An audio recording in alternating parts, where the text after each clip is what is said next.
Student, स्वागत है आपका अपने YouTube channel math plus YT पर। और आज हम बात कर रहे हैं प्रथम मूल्यांकन प्रपत्र कक्षा 11 मैथमेटिक्स की। और ये पेपर है हमारे पास 20 अंकों का और 20 अंकों के लिए 20 ही MCQ क्वेश्चंस हैं। सभी की हम बात करेंगे।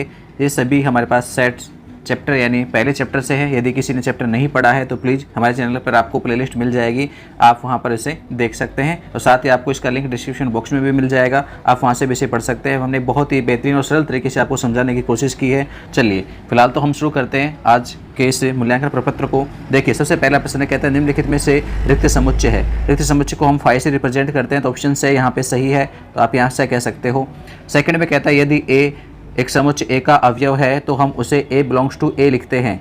तो ये ऐसा ऑप्शन आपको कहीं पर दिखाई दे रहा है, ऐसा है हमारे पास द में, तो ऑप्शन द आपके पास सही आंसर है। थर्ड क्वेश्चन की हम बात करते हैं तो समुच्चय एक्स संख्या 6 से कम एक पूर्ण वर्ग प्राकृत संख्या है।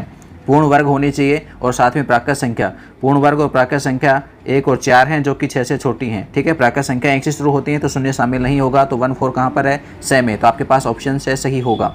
चलिए फोर्थ क्वेश्चन की हम बात करते हैं तो कहता है निम्नलिखित में से अपरिमित समुच्चय है। अपरिमित समुच्चय जिनमें अवयवों की संख्या है वो असीमित है, काउंटेबल नहीं है। तो देखो यहाँ पे काउंट कर सकते हैं, सप्ताह के 7 दिन होते हैं, ये भी काउंट किए जा सकते हैं। प्रेमचंद के उपन्यासों का संग्रह भी निश्चित है, लेकिन प्राकृत संख्याओं को हम काउंट नहीं कर सकते कितनी होंगी। ये 1 2 3 4 से आगे हम डॉट डॉट डॉट लगा देते हैं। ठीक है, तो ये अनकाउंटेबल है यानी अपरिमित है, तो आपके पास ऑप्शन द यहाँ पे आंसर होगा। चलिए फिफ्थ क्वेश्चन की बात करते हैं। समीकरण मिली है आपको x² प्लस में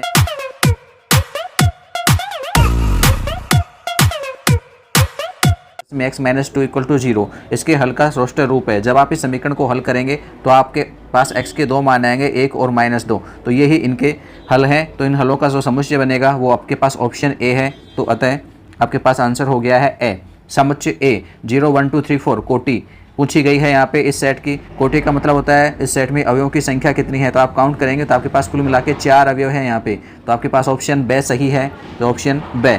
सेवंथ क्वेश्चन की बात करते हैं तो कहता है निम्न में से कौन सा एकल समुच्चय है। x प्राकृत संख्या है, x का मान है 5 से छोटा और साथ ही साथ 7 से बड़ा। ऐसी कोई संख्या नहीं होती है बच्चों जो 5 से छोटी हो और 7 से बड़ी हो। ठीक है, तो यहाँ पे कोई एलिमेंट नहीं होगा। यहाँ कह रहा है 2 समांतर रेखाओं को घनिष्ठ बिंदु, तो यहाँ पे भी कोई एलिमेंट नहीं होगा। यहाँ कहता है x² -1 = 0। आप इसे सरल करेंगे तो x² = 1 यानी x = 1 प्लस -1 नहीं होगा बच्चों। क्यों? क्योंकि n किस में है, x है वो प्राकृत संख्याओं में से। प्राकृत संख्याओं में नेगेटिव संख्याएं नहीं होती, तो यहाँ पे आपको केवल एक अवयव मिलेगा। और ऐसा समुच्चय जिसमें एक अवयव हो उसे एकल समुच्चय कहते हैं, तो ऑप्शन से सही होगा। ओके, चलिए नेक्स्ट क्वेश्चन की बात करते हैं। 8वें की कहता है एक समुच्चय 0 1 2 के उप समुच्चयों की संख्या बताइए। तो देखो यहाँ पे कितने अवयव हैं। इस समुच्चय की कोटि 3 है, तो आपके पास उप समुच्चयों की संख्या 2 की घात n के द्वारा निकाली जा सकती है। यदि n कोटि हो तो 2 की घात 3 मतलब 8, तो आपके पास ऑप्शन द सही है। ओके, चलिए 9वें क्वेश्चन की बात करते हैं। यदि a 1 3 और b में केवल 3 एलिमेंट है, एक में 2 हैं और एक में केवल 3 है, तब पूछा गया है सबसेट के तौर पर। तो देखो सेट b का अवयव है वो सेट a में भी विद्यमान है, तो b सबसेट है किसका, a का। ठीक है, b a का उप समुच्चय, इसको लिखते हैं b सबसेट a, तो आपके पास ऑप्शन है ऐसा ब, तो ब आपके पास आंसर हो जाएगा। 10वें की बात करते हैं।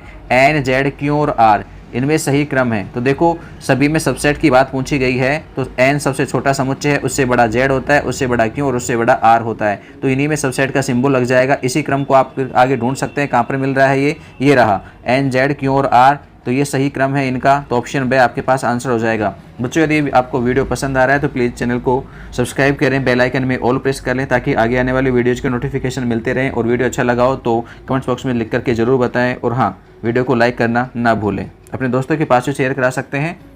चलिए बात करते हैं 11वें प्रश्न की। तो कह रहा है संवृत अंतराल AB। संवृत अंतराल AB का अर्थ है a और b दोनों बिंदु शामिल होंगे। इसका मतलब है लेस देन के साथ इक्वल टू के साइन भी आएंगे, यानी ऑप्शन ए में जो दे रखा है मान वो बिल्कुल सही है। a और b दोनों के साथ इक्वल टू के साइन भी होंगे, तो आंसर ए सही है।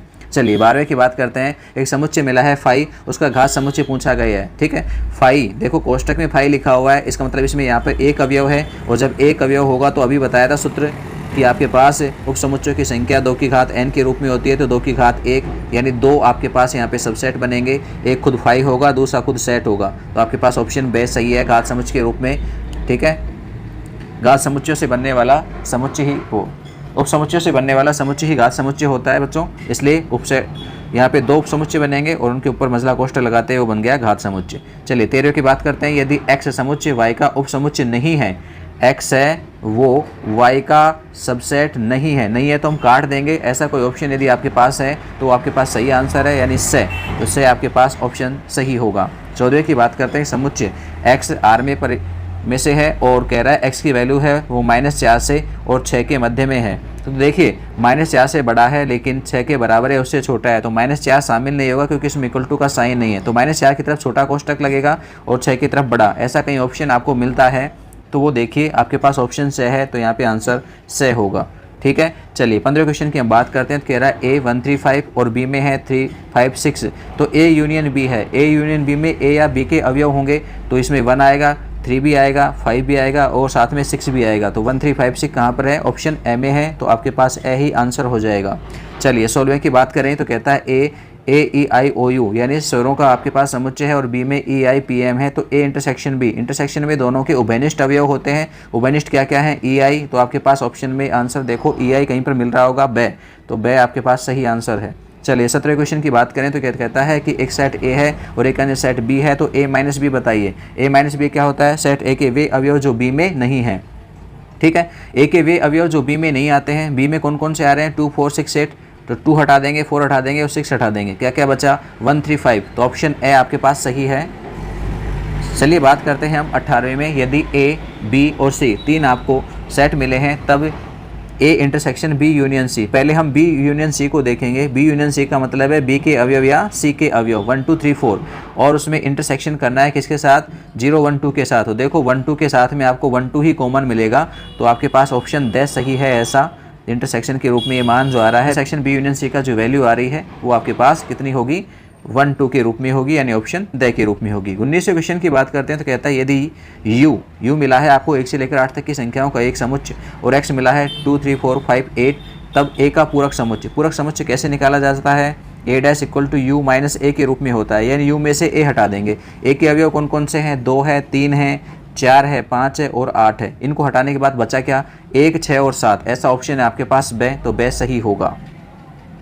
चलिए 20वें क्वेश्चन की बात करते हैं। यदि A और B असंयुक्त समुच्चय हैं, तो असंयुक्त समुच्चय तो बच्चों A intersection B equal to 5 होता है, तो ऑप्शन से सही है यहाँ पर। ओके, चलिए ये वीडियो था। यदि आपको अच्छा लगा हो तो प्लीज़ लाइक करें, दोस्तों के पास शेयर करें। और हाँ, यदि आपको हमारे पास यहाँ पे पढ़ना अच्छा लगता है, आपको यहाँ से इस सेट से संबंधित एक पूरी प्लेलिस्ट हम साझा कर रहे हैं आपके साथ नीचे डिस्क्रिप्शन बॉक्स में, और ऊपर साथ में आपको आई बटन में लिंक भी दिया जा रहा है। आप वहाँ से इस पूरे सेट्स एक्सरसाइज को पढ़ सकते हैं। आपको अच्छा लगे तो आप हमें वहाँ पे कमेंट्स करके बता सकते हैं आपका कैसा व्यू रहा, ये हमें ज़रूर बताएं। फिलहाल के लिए इजाज़त दीजिए, धन्यवाद, बाय, फिर मिलेंगे